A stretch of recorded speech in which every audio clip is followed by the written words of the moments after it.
Last 5 বছর ধরে chronic kidney ডিজিজের patient ছিলাম এবং লাস্টে 2025-এ এসে এটা ক্রনিক কিডনি ডিজিজের স্টেজ 5 এ আসে এবং তারপর থেকে আমার ডায়ালিসিস কিছুদিন ধরে শুরু হয়।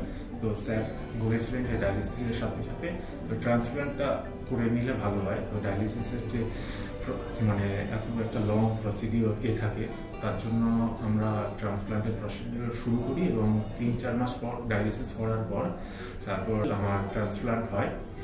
আর এখন আমি বেশ ভালো আছি এবং আগের থেকে অনেকটাই বেটার আছি।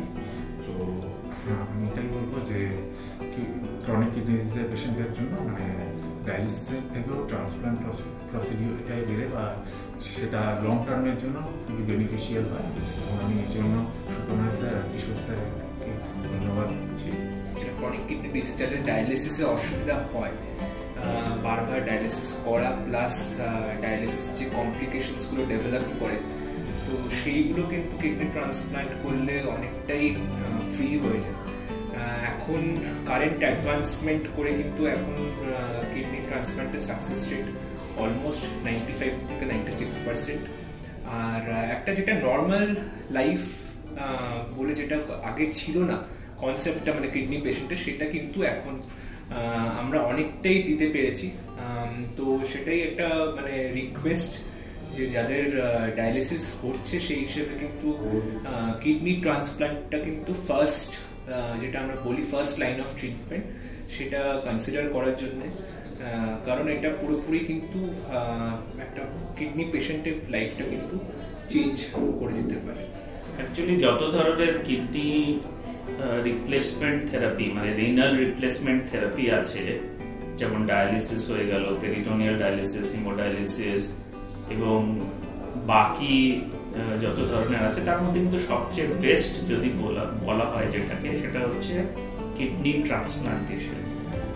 আগে একটা ধারণা অন্যরকম ছিল যে কিডনি ট্রান্সপ্লান্টে অনেক ধরনের প্রবলেম বা অনেক ধরনের অসুবিধা এগুলো ক্রিয়েট হতে পারে, বাট সেগুলো কিন্তু অনেকটাই ওভারকাম করা গেছে নতুন ধরনের ইমিউনোসাপ্রেসিভ ড্রাগসের জন্য।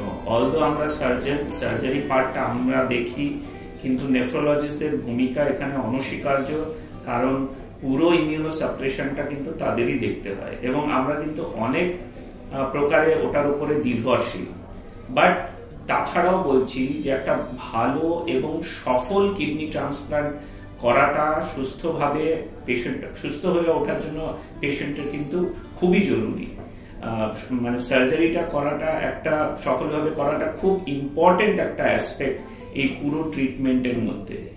আমাদের পেশেন্ট সিলেকশন এবং ডোনার সিলেকশন এগুলো প্রপারলি দেখে নিয়ে এবং সেই অনুযায়ী সেই অ্যানাস্টোমোসিসগুলোকে প্রপারলি করা, তো এটা একটা বড় সার্জিক্যাল টাস্ক যেটাকে আমরা ক্ষেত্রে সফলভাবেই করতে পেরেছি এবং আমি খুবই খুশি এবং আমরা সবাই খুবই খুশি যে একটা সফল কিডনি প্রতিস্থাপন হয়েছে এবং এখনো একদম ডায়ালিসিস ফ্রি আছে এবং সুস্থ জীবনযাপন করছে। এটা একটা খুবই, যেটা ডক্টর কিশোরও বললো, মানে একটা নর্মাল লাইফ যেটা আমরা দিতে পেরেছি, সেটার জন্য যতটাও আমরা ভালো লাগছে আমার মনে হয় আরো বেশি ভালো থাকবে। মানে এটা আমরা লং টার্ম ওয়েল উইশার হিসেবেও আমরা চাইছি যাতে will serve as an inspiration for other patient. Thank you. নমস্কার।